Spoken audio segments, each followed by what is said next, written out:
I'm going to show you exactly how to identify 5 types of creek rocks that look absolutely worthless, but are actually raw diamonds worth thousands of dollars. In the next 25 minutes, you'll learn the specific telltale signs professional diamond prospectors use to spot these ugly stones that everyone else walks right past.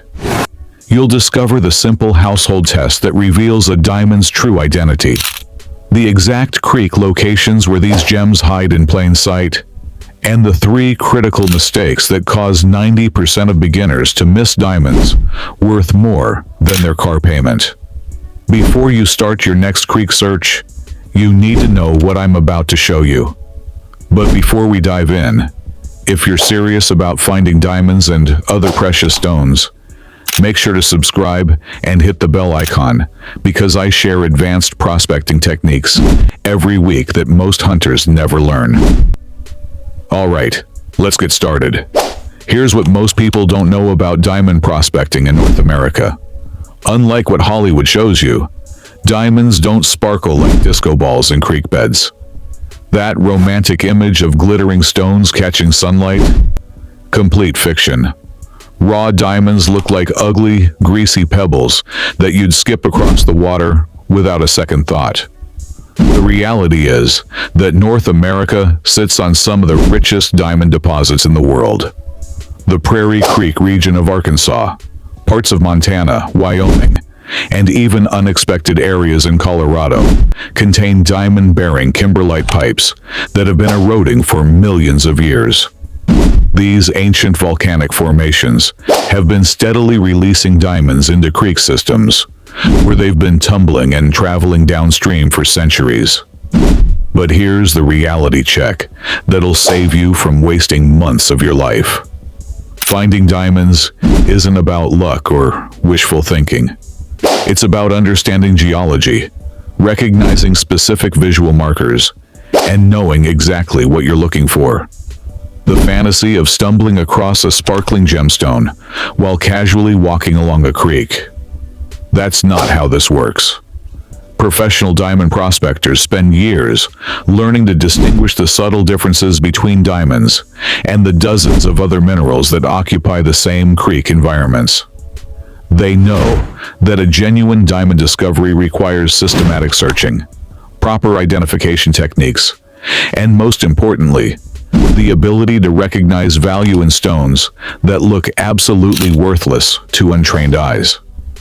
The stones I'm about to show you represent the most commonly overlooked diamond types found in North American creek systems.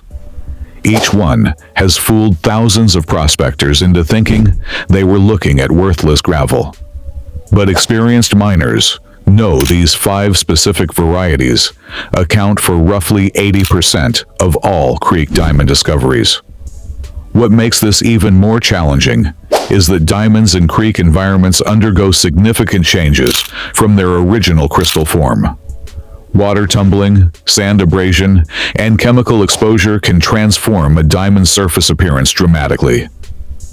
The brilliant octahedral crystals you see in geology textbooks, you'll rarely find those in creeks. Instead, you'll encounter worn, frosted, and sometimes completely rounded stones that bear little resemblance to jewelry-grade diamonds. That's exactly why most amateur prospectors walk right past fortunes in diamonds every single weekend. They're searching for something that looks valuable, when they should be hunting for something that looks like industrial waste. The diamonds hiding in your local creek system don't announce themselves with obvious beauty. They camouflage themselves as ordinary rocks, waiting for someone who knows their secrets. But here's what gives me confidence: this information will change your prospecting success. Every technique I'm sharing comes from documented geological surveys, professional mining operations, and decades of collective prospector experience. These aren't theories or guesses. These are proven identification methods that have led to confirmed diamond discoveries worth tens of thousands of dollars. Progressive education layers. Layer 1. Visual identification. The first diamond type that fools everyone is what professionals call the greasy pebble. These diamonds develop a distinctive oily or waxy surface luster that makes them look like they've been coated with petroleum jelly. This isn't dirt or contamination. It's actually the diamond's adamantine luster being diffused through microscopic surface fractures. Here's how you identify them. Genuine greasy diamonds feel noticeably heavier than similar-sized creek stones. A diamond's specific gravity of 3.52 means it weighs roughly 3.5 times more than an equivalent volume of water. When you pick up a real diamond, even a small one, you'll immediately notice that unexpected weight in your palm. The second type is the frosted cube. These diamonds have been so thoroughly tumbled that their original octahedral crystal faces have been worn into rounded cube-like shapes. The surface appears frosted or etched, similar to sea glass, but with a much harder feel. Professional prospectors know to look for perfectly symmetrical rounding that suggests the stone's original crystal structure. Type 3 is the metallic gray dodger. These diamonds have developed a metallic gray to black coloration from graphite inclusions or surface oxidation. They're the most commonly missed diamonds because they look exactly like ordinary gray creek gravel. The key identifier is their perfect hardness. They'll scratch glass effortlessly while showing no damage themselves. The fourth variety, yellow butterstones, display a distinctive butter yellow to golden color that beginners often mistake for citrine or yellow jasper. But unlike those softer minerals, diamond butterstones maintain their brilliant luster even after extensive creek tumbling. They also demonstrate the characteristic diamond fire, rainbow flashes when moved under direct light. The fifth and most valuable type is the clear deceiver. These diamonds appear almost transparent or water clear, but have been so thoroughly frosted by creek action that they look like worn quartz pebbles. The critical difference is in the luster and weight. Clear deceivers maintain that unmistakable adamantine luster that creates an almost mirror-like reflection, even through surface frosting. Unlike common quartz, which feels lightweight and sometimes slightly warm to the touch, clear deceiver diamonds feel cold and substantially heavy. Professional miners describe the sensation as dense coldness that immediately signals potential diamond content. Layer 2. Location strategy. Now here's where it gets interesting. Diamonds don't randomly distribute themselves throughout creek systems.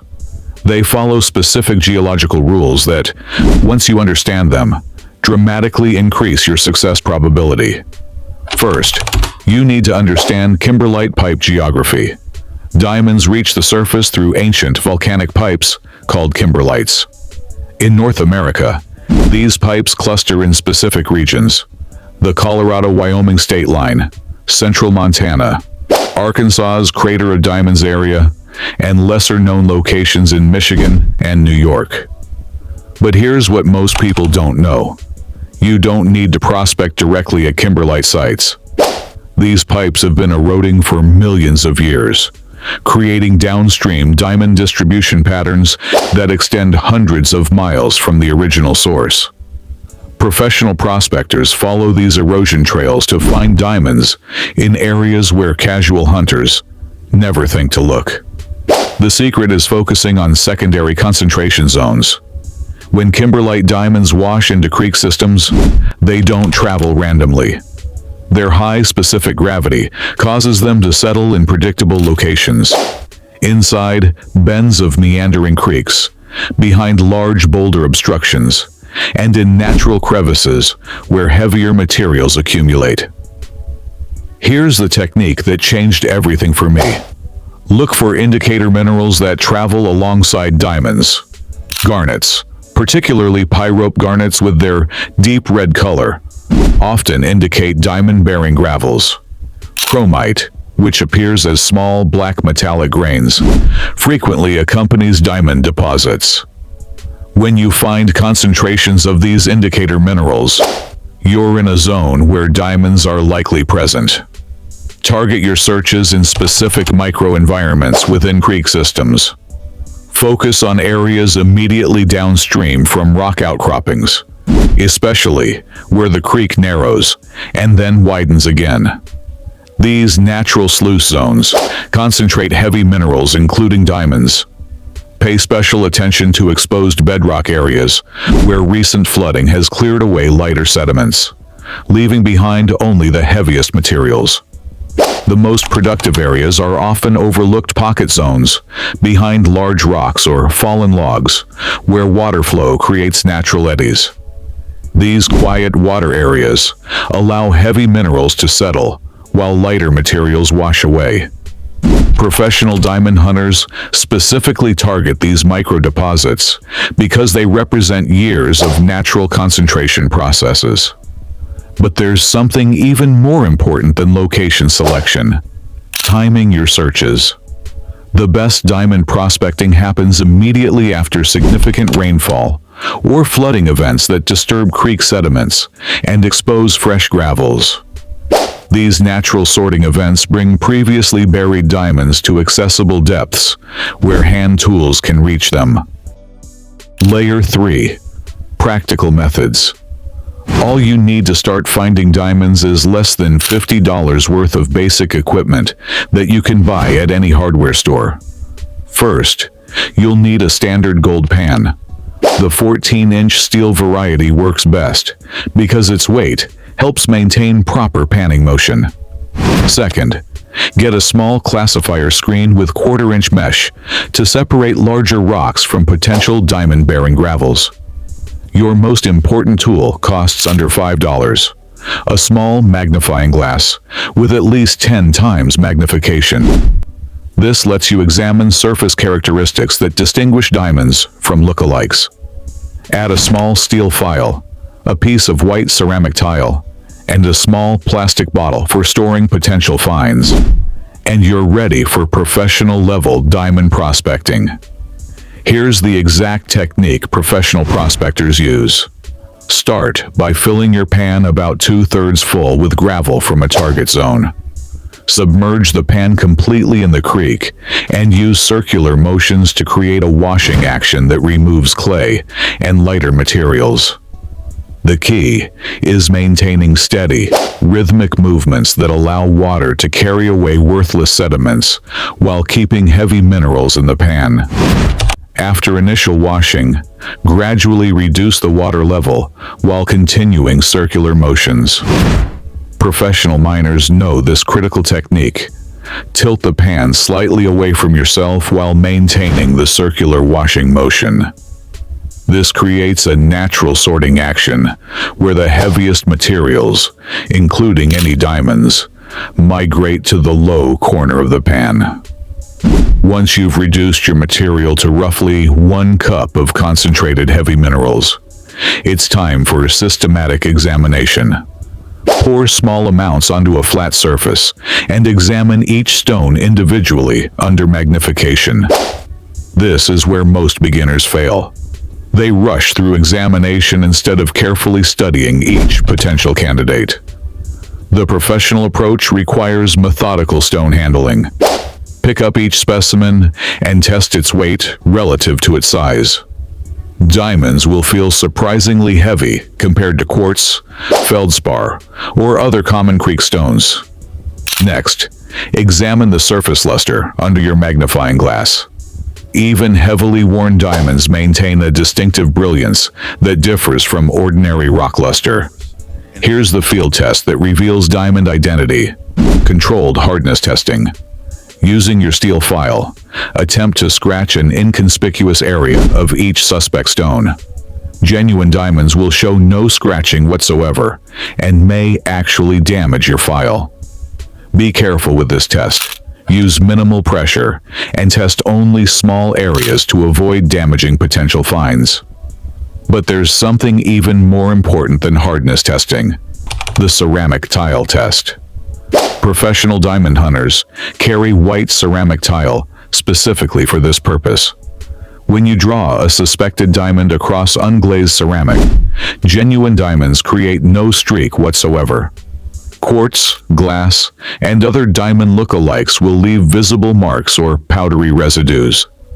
For advanced field verification, learn the heat test technique that many professionals use. Hold your suspected diamond with metal tweezers and briefly expose it to a lighter flame for 5 to 10 seconds. Then immediately drop it into cold water. Genuine diamonds remain completely undamaged, while glass or synthetic materials often crack or shatter from thermal shock. Safety considerations are crucial during creek prospecting. Always inform someone of your planned prospecting location and expected return time. Creek conditions can change rapidly, especially during rainfall. Carry a first aid kit and emergency whistle.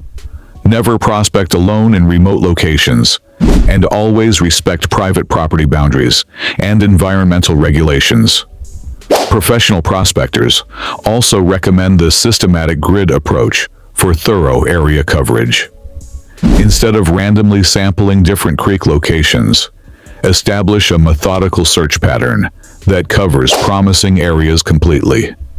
Mark productive zones with GPS coordinates for future reference, and maintain detailed notes about environmental conditions, water levels, and specific microlocations where you discover indicator minerals.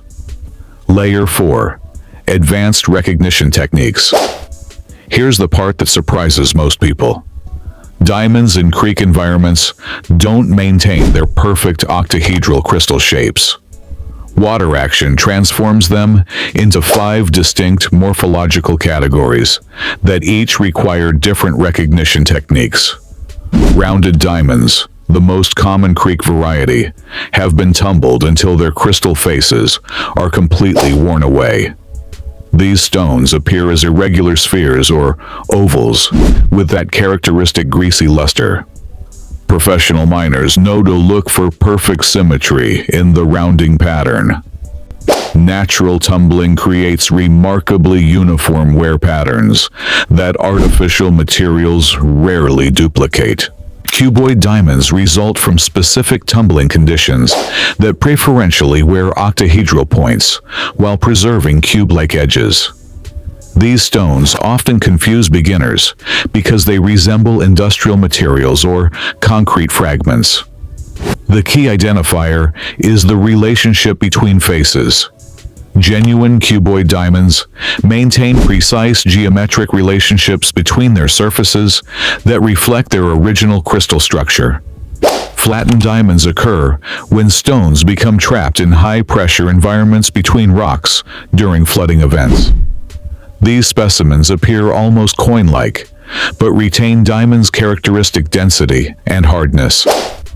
Look for stones that seem impossibly flat, yet feel surprisingly heavy, and show no signs of layering or splitting that would indicate slate or shale composition. Aggregate diamonds represent perhaps the most valuable creek finds.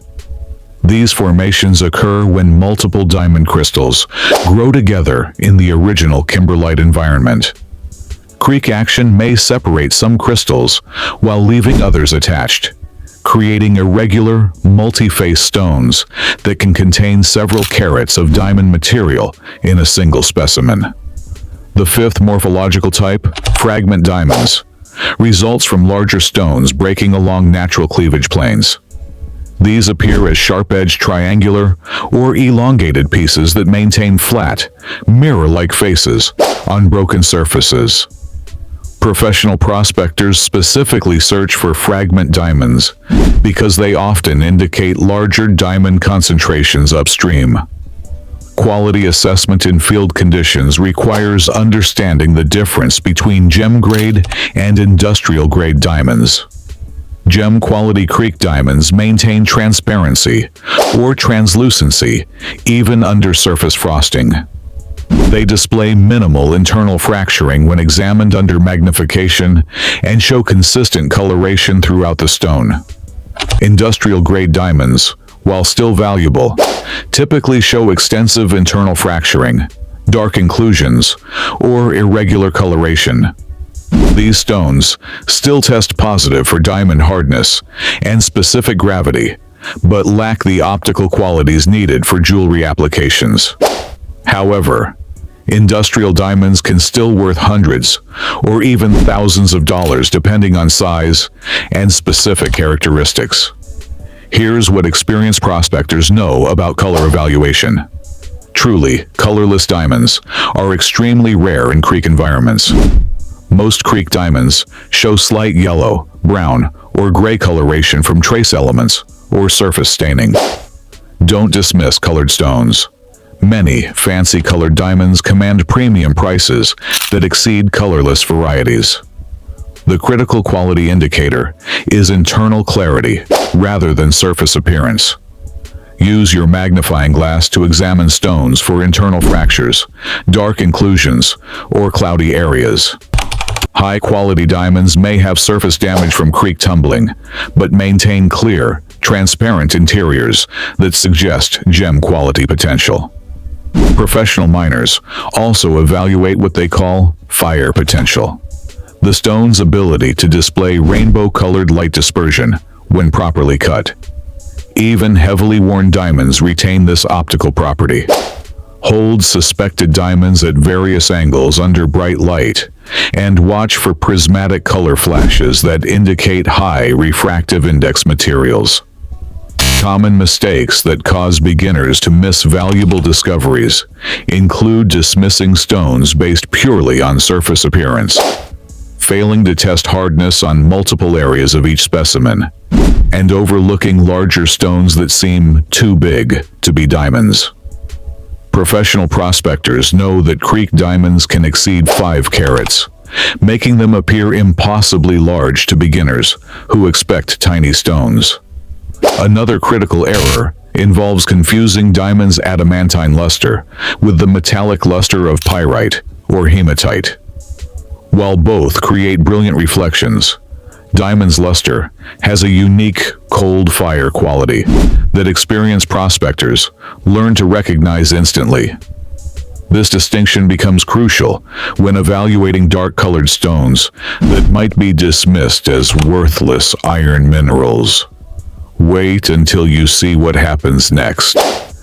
I'm about to show you the home testing methods that provide definitive diamond identification without expensive equipment. Climax and final reveal. Now here's where everything comes together. I'm going to show you exactly how to confirm diamond identity using techniques that professional prospectors rely on, using nothing more than household items and basic tools. The first confirmation technique is the newspaper test that provides immediate optical verification. Place your suspected diamond on top of printed text. Newspaper works perfectly. Look through the stone from above. Genuine diamonds have such high refractive index that you cannot read text through them. The letters will appear completely distorted or invisible. Glass, quartz, and other diamond lookalikes allow you to read text clearly, even if slightly magnified. But there's something even more important: the fog test that reveals diamond's unique thermal conductivity. Breathe on your suspected diamond exactly like you would fog a window. Real diamonds disperse heat so efficiently that the fog disappears almost instantly, within 1 to 2 seconds. Fake diamonds, glass, and other materials hold fog for 5 to 10 seconds or longer. The sandpaper test provides definitive hardness confirmation, but use this technique carefully to avoid damaging genuine finds. Using fine grit sandpaper, 220 grit works best. Gently attempt to scratch an inconspicuous area of your suspected diamond. Real diamonds will show absolutely no scratching and may actually wear down the sandpaper itself. This test works because diamond ranks 10 on the Mohs hardness scale. Nothing common scratches it. Here's the professional technique that changed everything for me. Specific gravity testing using kitchen scales and measuring cups. Weigh your suspected diamond on a digital scale that measures to at least 0.1 grams. Next, Fill a measuring cup with exactly 100 milliliters of water and carefully drop your stone in. Measure the new water level. For genuine diamonds, the volume displacement in milliliters multiplied by 3.52 should approximately equal the stone's weight in grams. Professional miners use this calculation. If your stone weighs 2 grams and displaces 0.6 milliliters of water, you multiply 0.6 times 3.52 equals 2.11. That close match confirms diamond-specific gravity and strongly suggests authentic diamond composition. The ultraviolet light test reveals another diamond characteristic that many fakes cannot replicate. About 30% of genuine diamonds fluoresce under UV light, typically showing blue, white, or yellow glowing. While not all diamonds fluoresce, those that do provide immediate confirmation. You can use a basic UV flashlight available at hardware stores for under $20. But here's what really separates professionals from amateurs: systematic documentation of your finds. Photograph each suspected diamond next to a ruler for size reference. Record the exact GPS location where you discovered each stone. Note environmental conditions including recent weather, water level, and surrounding rock types. This information becomes invaluable when you need professional appraisal or when planning return trips to productive areas. The final confirmation technique requires understanding crystal habit recognition. Even heavily worn diamonds retain subtle hints of their original octahedral crystal structure. Look for perfectly flat faces that intersect at precise angles, even if heavily rounded. These geometric relationships persist even after extensive tumbling because they reflect diamond's fundamental crystal lattice. Professional prospectors also recognize twinning patterns, areas where multiple crystal orientations create distinctive surface markings. These appear as faint lines or planes crossing the stone's surface at specific angles. Synthetic materials rarely replicate these natural twinning characteristics accurately. Here's the reality about value assessment that most beginners don't understand. Creek diamonds often require professional evaluation to determine true worth. Factors including size, clarity, color grade, and overall condition determine whether your find represents a few $100s or several thousands. However, any confirmed diamond discovery, regardless of quality, has significant value both monetarily and as proof that your prospecting location contains diamond-bearing gravels. The comprehensive validation system works like this. Suspected diamonds must pass all visual identification criteria, demonstrate proper specific gravity, show appropriate hardness characteristics, and display diamonds' distinctive optical properties.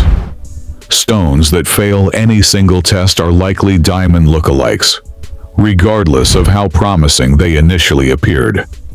Professional miners never rely on single testing methods. They use multiple confirmation techniques to eliminate false positives and ensure accurate identification. This systematic approach prevents the disappointment of believing you've found diamonds when you've actually discovered interesting but valueless minerals. Remember, genuine diamond discoveries in creek environments are rare enough that each confirmed find represents exceptional success. Don't expect to find diamonds on every prospecting trip, but when you do find them, proper identification techniques ensure you recognize their true value. Closing and next steps. It's not easy, but it's definitely possible. Every technique I've shared represents proven methods that have led to documented diamond discoveries worth thousands of dollars. The ugly creek rocks you'll now recognize as potential diamonds have been hiding in plain sight, waiting for someone who knows their secrets.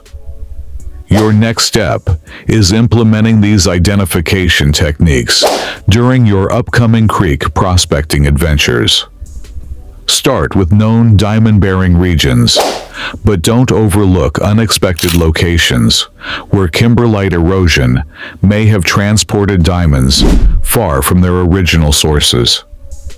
Professional prospectors know that consistent application of these methods, combined with systematic location research and patient searching, eventually leads to significant discoveries.